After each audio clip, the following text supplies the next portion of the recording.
Kita pengen bisa berkarya dengan bebas, kita pengen bisa film itu diciptakan sebagaimana kitahnya sebuah benda seni, ya diciptakannya dari keresahan, bukan dari tujuan bisnis, bukan karena cuan nih kayaknya nih bikin ini, bukan karena trennya lagi ini nih bikin yuk, tapi karena ada cerita bagus nih bikin film yuk gitu. Halo Friends of Geometry, gue Ernest Prakasa, produser dari Operasi Pesta Copet, film terbaru dari Imaginary. Udah mulai saya keliling-keliling sama istri saya, udah sampai siang, udah panas terik, rupanya si Jagal Pasar udah buka baju ya. Ternyata setelah buka baju tulisannya jagalah kebersihan pasar. Terima kasih. Memalukan sekali. Ya dulu kan kita audisi stand up comedy itu kita kan nggak tahu stand up comedy itu kayak apa gitu. Jadi nyari-nyari jokes yang kita tahu, akhirnya itu namanya formatnya joke telling ya, atau kalau istilah stand up kodian gitu. Joke-joke dari buku-buku 1001 mati ketawa ala Rusia, atau jok-jok yang beredar di internet atau dari pertemanan gitu. Gue dari kecil emang dicekokin sama orang tua, bokap gue tuh suka muter kaset komedi ya teman-teman. Jadi buat teman-teman Gen Z ada benda namanya kaset ya. Kalau di mobil tuh bokap gue suka nyetel kaset komedi. Jadi kaset komedi itu kaset lawak dari mulai Warkop DKI, terus ada almarhum Dorce, Gama Lama, Sersan Prambors, Jayakarta Group, dan terpapar komedi dari usia yang sangat muda. Akhirnya suka sama komedi, suka nonton sitkom di TV. Ketika audisi gue bawa 3 cerita. Yang satu yang barusan tuh yang memang bukan gue tulis sendiri, tapi ada 2 yang gue tulis sendiri. Salah satunya tuh gue inget, gue bilang gue punya tato, gue pengen kata yang nato gue tuh, tato itu semakin kulitnya tebal semakin gak sakit. Jadi next tato gue adalah tato di telapak kaki bagian pijit refleksi gitu. Kalau itu gue bikin sendiri. YouTube mulai masuk ke dunia ya, setelah lulus kuliah mulai ada YouTube, terus semakin tertarik sama kok bisa ya ada orang berkomedi hanya berdiri sendiri doang, nggak pakai. Kalau band kan rame-rame ya, kalau ini benar-benar sendiri satu mic tapi bisa menghibur ribuan orang tuh buat gue sangat amazing banget gitu. Jadi pas audisi ini ada, kita yang kayak, wah ini kan cuma ada di kesenian ini sebenarnya cuma ada di Amerika ketika itu ya. Menarik juga ya, mau ada yang bikin di Indonesia. Waktu itu di Kompas TV, Mas Indra Yudhistira yang bikin mengadaptasi program luar namanya Last Comic Standing. Jadi dicoba iseng dan akhirnya ya here I am now. Mau bayar pakai apa? Lu nggak lihat di jidatnya ada tulisan miskin. Ini film, fun fact-nya, ini pertama kali gue main film sebelum Comic 8, jadi orang taunya gue di Comic 8, tapi sebelumnya sebenarnya ada film ini, Make Money ini. Dan fun fact dari adegan yang barusan adalah jaket gue robek. Panji sampai hari ini nggak ganti tuh jaket gue, dirobekin sama dia tuh di sini tuh. Gue datang dari siang syuting malam, jaket gue disobekin sama dia.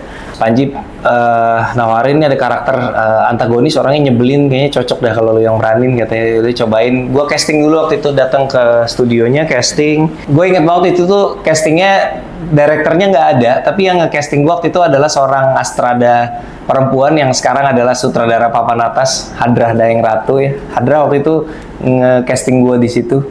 Terus ya udah nggak tahu direkturnya lihat apa di video casting itu dan dia memutuskan ya udah ini aja nih yang main gitu. Cuma 3 scene kok, scene gue cuma 3 scene.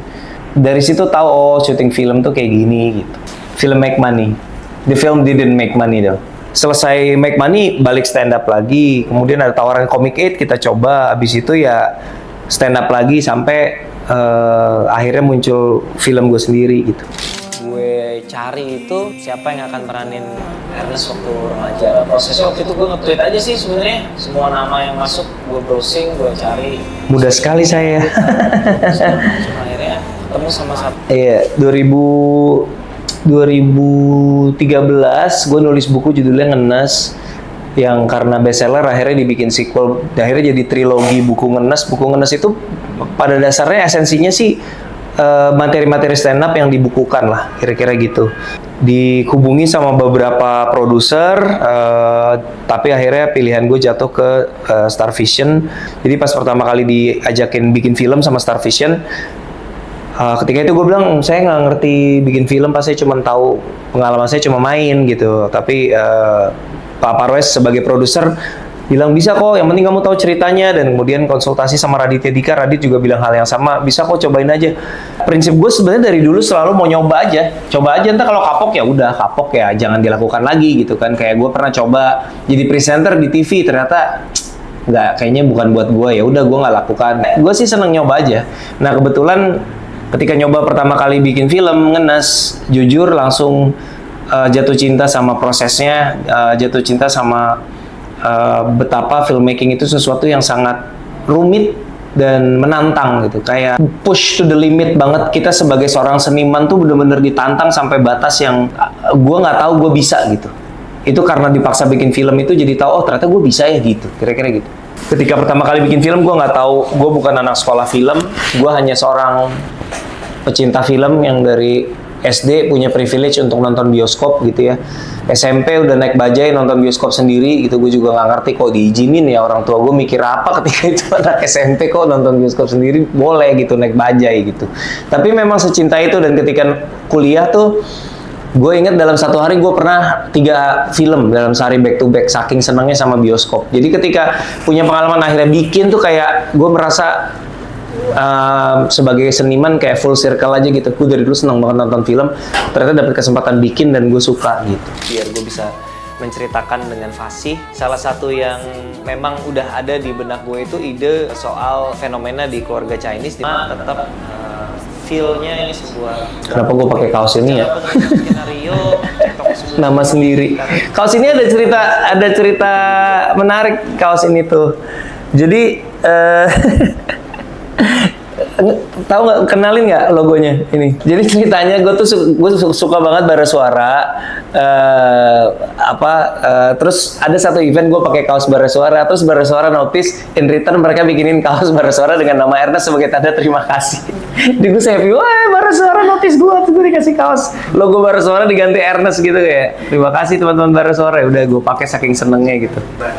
Cek toko sebelah disukai karena mungkin Cek Toko Sebelah adalah sebuah drama atau cerita yang dibuat dengan keresahan yang tulus gitu. Ketika film maju dengan original story, memang berat gitu. Tapi ternyata itu mengajarkan gue kalau ketulusan bercerita itu selalu punya kekuatan tersendiri. Itu yang gue bawa sampai sekarang gitu. Dari mulai film pertamanya Imaginary Ngeri-Ngeri Sedap sampai yang Operasi Pesta Copet ini, semuanya film original. Selalu ada ruang untuk original stories, selalu ada ruang untuk cerita yang tulus. Dan dari situ benar-benar mantap untuk mengabdikan hidup sebagai pembuat film itu ya, gara-gara film ini tuh mengajarkan bahwa respon orang terhadap sebuah film tuh bisa sangat dramatis sekali gitu. Jadi kita pikir film tuh cuma tontonan, cuma hiburan, tapi ternyata orang tuh bisa sampai nonton film dan kayak ngerasa perspektifnya berubah, baru bisa lebih mengerti keputusan-keputusan yang dibuat oleh orang tuanya. Hal-hal kayak gitu tuh,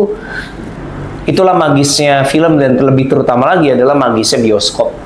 Jadi sejak mengalami itu gue merasa kayaknya gue mau memfokuskan sebisa mungkin hidup gue di film gitu.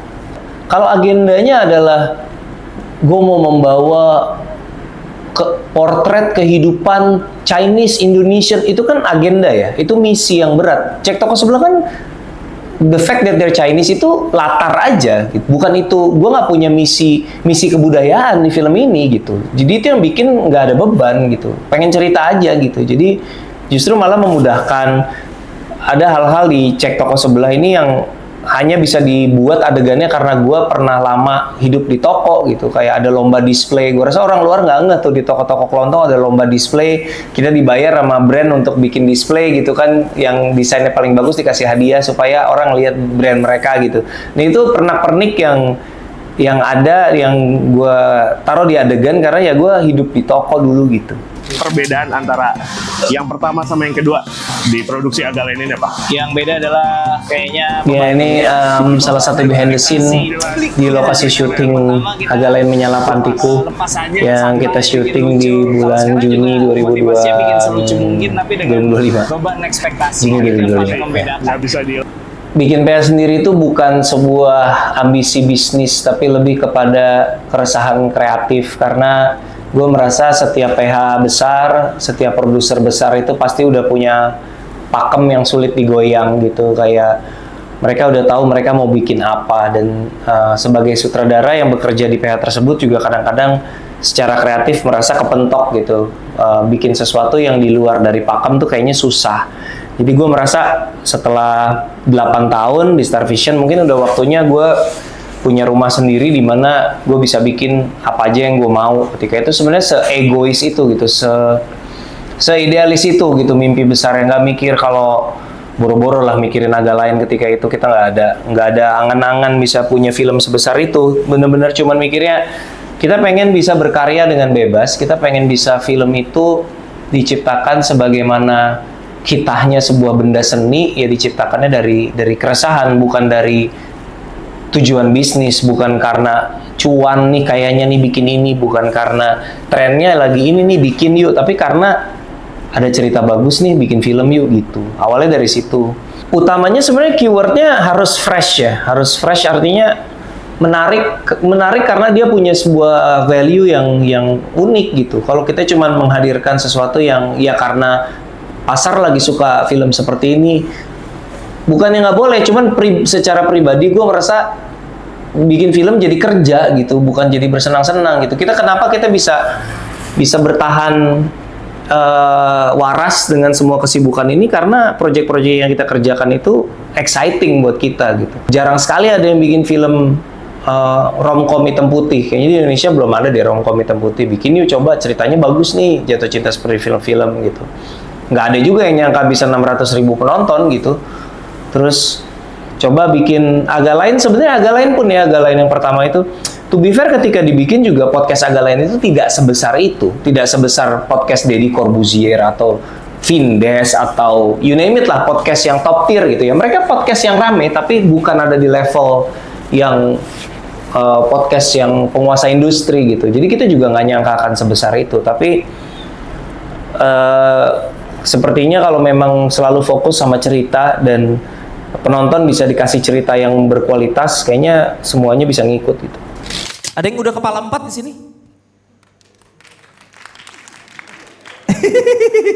Malu ya? Ya, ini adalah sebuah show stand up yang kita bikin dalam rangka promosi film Tinggal Meninggal waktu itu yang tayang di bulan Agustus 2025. Sebenarnya full circle-nya sih bukan di situ. Sebenarnya full circle-nya adalah pada saat tahun depan nih, ketika gue udah punya PH, udah jadi filmmaker, udah jadi produser, director, tapi masih bisa tour stand up juga. Buat gue itu sih udah utuh gitu. Jadi sejak 10 tahun terakhir sibuk di film tuh memang salah satu kerinduan terpendamnya adalah balik stand up lagi, karena terakhir kali tour tuh 2017. Tahun depan pengen tour lagi gitu. Nah, ketika itu terjadi sih gue akan merasa akhirnya bisa kembali ke akar gitu. Itu menyenangkan sekali. Ini gue sendirian aja dapet 3. Gimana kalau gue berdua sama lu? 6. Lebih kata gue mah. 700. Goblok. Musik, pertanyaan Operasi Pesta Copet dimulai dari satu pertanyaan menggelitik di benaknya Eddie Kemot sebagai penulis dan sutradara dan kreator idenya. Ketika dia menghadapi sebuah kejadian di mana penonton seringai kecopetan, tapi copetnya itu udah ngeblend banget sama penonton. Dia jadi mikir gitu, ketika ada copet yang adalah anak skena, ini adalah anak skena yang nyopet atau adalah copet yang belajar skena gitu. Sebenarnya asal-muasal film ini tuh dari satu pertanyaan itu. Lalu Kemot awalnya sebelum ke Imaginary itu ada obrolan ngalor ngidul sama Kiki Ucup dari Pestapora yang kebetulan juga punya cita-cita buat ngelebarin IP Pestapora gitu. Nah, jadi ketika mereka ngobrol, Kemot makin berniat untuk bikin film tentang copet konser gitu, karena itu dunia yang dekat sekali sama dia, dan dia udah ngedirect sebenarnya udah lama banget lah, udah hampir 20 tahun dia ngedirect, walaupun itu iklan video klip ya, belum ngedirect film kan. Jadi dia udah matang sekali, dia datang dengan cerita yang fresh banget, dengan tantangan produksi yang bikin sakit kepala, tapi justru di situ yang bikin gue sama Dipa tuh kayak, bisa nggak ya kita bikin ini, cobain yuk gitu. Udah ngobrol sama tim Pestapora. Operasi Pesta Copet itu adalah satu milestone besar buat kita, mengingatkan kita kalau kita masih terus berani untuk push the limit. Dan sebagai seniman, gue pribadi menganggap ini adalah sebuah proses upgrade yang penting. Kenapa? Karena sesuatu yang terlihat mustahil di atas kertas ternyata dengan perencanaan dan kerja sama tim yang baik tuh bisa terwujud gitu. Itu yang gue rasain ketika gue baca skenario-nya tuh kayak anjir lah gimana ini bikinnya gitu. Itu gitu banget rasanya karena lu bayangin dia harus nyopet di Pesta Pora dengan gue nanya cuy berapa sih penonton Pesta Pora saya 30.000 orang. Gue harus syuting di 30.000 orang gimana caranya? Yaitu dengan planning yang matang. Mengcombine shot-shot real Pespor, kemudian kita syuting di studio, kemudian kita syuting di Pespor sebelum Pespornya mulai menggunakan panggung yang sama. Dengan perencanaan yang matang itu ternyata bisa dilakukan gitu. Semakin ngobrol sama Edi Kemot, kita semakin yakin kalau he knows what he's doing gitu. Dia udah pengalaman dia udah cukup untuk mewujudkan ide ini jadi nyata.